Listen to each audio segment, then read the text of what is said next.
Good morning and welcome to Today on Saturday. I'm Tracy Grimshaw. Coming up soon on the program, we'll meet Sheikh Ahmed Deedat, the Muslim missionary who chose Good Friday to deliver a message many Christians regard as an affront. First this morning to a story that has scandalised local church leaders this Easter weekend. Sheikh Ahmed Deedat is a South African Muslim missionary who's in Australia to deliver a provocative message in his lecture, Easter, a Muslim Viewpoint. In a country that prides itself on the right to free speech, it is not the content of his lecture that's caused affront, it's the timing. Sheikh Deedat delivered his speech on the most solemn day of the Christian calendar, Good Friday.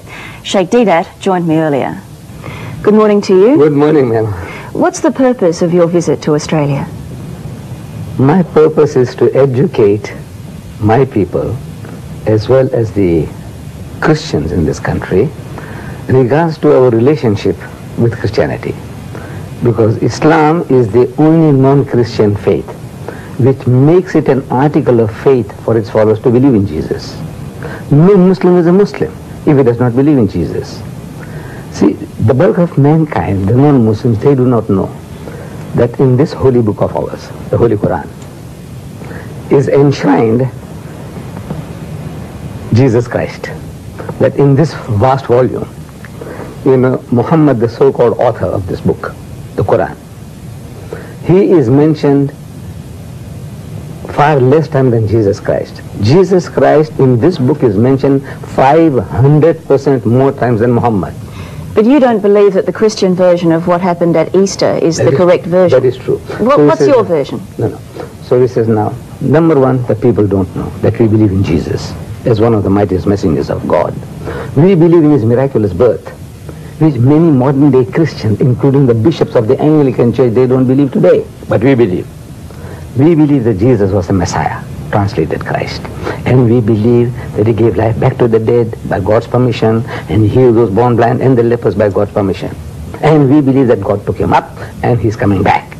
Now, all this the Christian doesn't know. He only knows that, we disagree with what we disagree with. Says now, what is the reason? Why is it that we want to be different? We want to be funny? What makes the Muslim different from the Christian? But you don't believe that Jesus died and was resurrected at Easter? Right. So we say the Christian is boasting that on these 3 days, these eventful days, the Passion of Jesus, there were 300 Old Testament prophecies fulfilled on this day. But I'm telling them that the one that got away, you see, in fishing, I'm an angler, and when we talk about the one that got away. The one that got away, the one that was not fulfilled. Now, I am here to educate people about the one that got away. And you will upset Christians, though, won't you? You must, I suppose, concede that. My motive is to educate. But can I put to you, if we could just concentrate on this one particular issue at the moment, yes. Can I put to you that it would be considered insensitive by many Christians that you have chosen Easter to come and deliver this message? No. I had no plans whatsoever. Some months ago, they were asking me for a blank slot that I have in my programs. So it's a coincidence that it's Easter? It is unbelievable. My very first major lecture happens to be on Good Friday. Extraordinarily unbelievable. It's extraordinary. But coincidences do happen. But now, to me, this is the most appropriate subject for the day. Let's say on Christmas Eve, on Christmas Day, the birth of Jesus, we are supposed to celebrate. I'm talking about the passion of Jesus. What happened to him and how he died, and then they beat him up. No, doesn't make sense. Doesn't make sense. When you talk about Easter at Christmas time, it doesn't make sense. You talk about Easter time. All right, well, let's say at Ramadan, the Pope goes to Tehran and says, you've got it all wrong. Right? Okay, come. Well, how would he be received? His Pope, His Holiness, yes. Just coincident that you mentioned his name. He has just written a book called Crossing the Threshold of Hope. It had become the world's bestseller in 12 countries immediately on publication. In this he says, we must have a dialogue with the Muslims. So, suppose it's a coincidence that Ramadan is the occasion when he happens to be in Tehran and we are having a dialogue. He says, now look, you people, man, you're killing yourself. Who the Pope will reason with us. He said, you Muslims, you pray 5 times a day. Every day of the year. Then, that whole month of Ramadan, you're going to go through hunger and thirst. Because from before sunrise to sunset, the Muslim, no eating, no drinking, no sniffing, no smoking. So what kind of life are you people leading? Is your God hungry for that? Is your God hungry for your prayers? Is he hungry for your fasting? He says no. Now he has a right. He has a right to say, look, there is an easy way. Can I ask you this? Are you expecting trouble on your visit to Australia? Because I notice you have 2 bodyguards in the studio here. This is the first time in my life. I don't know Australia. You know, it's a rough country, or like the old cowboy days. I don't know. You know, the cowboys and cooks we see in films. I thought maybe this vast continent, please forgive me. Please forgive me. Australia has enshrined in its democracy freedom of speech, Sheikh. I don't think that... I experience it very much. I appreciate it very much. But you know, you don't know what's going on. Like when I go to America, the West, I don't know. There's the cowboys and cooks are still around, you know, with the guns ready for blazing away. Can I ask you this?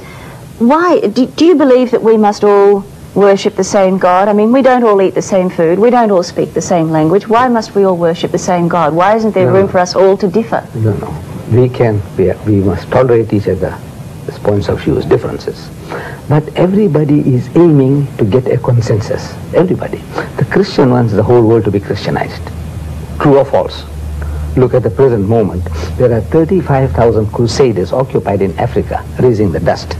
Not priests, ministers of the church, but crusaders from America. They want to change the continent. They want to make Africa a Christian continent.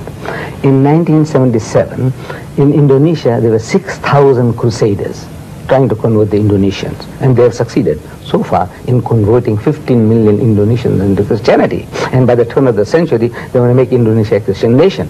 Now, this is an aim, a noble aim from the Christian point of view. Similarly now, since Christianity is a missionary religion, Islam also is a missionary religion. As much as the Christian is out to share his faith with the rest of mankind, we also want to share our faith with the rest of mankind.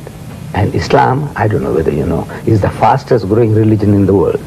In the West, in Britain, there are more Muslims than Methodists. All right. I still think there'd be plenty of people who'd question your timing, but thank you for your time this morning. Pleasure. A controversial South African Muslim missionary visiting Australia has found reason to thank his critics. Sheikh Ahmad Deedat says those who have criticised the timing of his first Australian lecture have done him an enormous favour. One opponent, the head of the Wesley Mission, says an anticipated attack on Christianity on Good Friday is scandalous. As he embarks on his first Australian tour, Sheikh Ahmad Deedat says he hopes to educate Muslims about Christianity and Christians about Islam. This Good Friday, what they're talking about, these things didn't happen.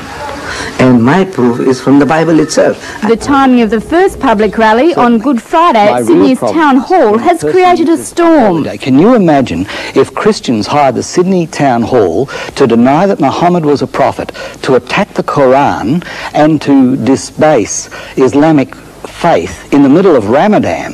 What would happen? I'll tell you what, I would have to join Salman Rushdie.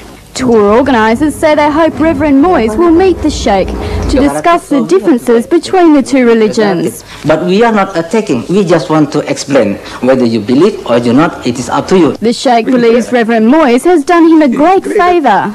Look, if he had ignored me, your newspapers and your radios and your TVs would have never known that Deedat had come and gone.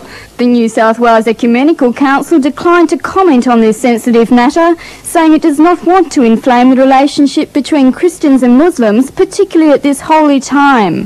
While the Australian Federation of Islamic Councils welcomes Sheikh Ahmad Deedat's visit, but are disappointed that it clashes with their annual Congress.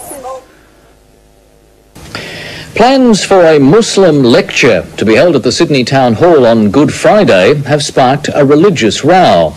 South African Muslim leader Sheikh Ahmad Deedat has offered Christian church leaders the chance to join the theological debate, but they've rejected it because the event coincides with one of the holiest days in the Christian calendar. 78-year-old Sheikh Ahmad Deedat has taken on religious leaders throughout the world, arguing the teachings of Islam with evangelists like Jimmy Swaggart. We are not taking exception to that because we are not used to our names.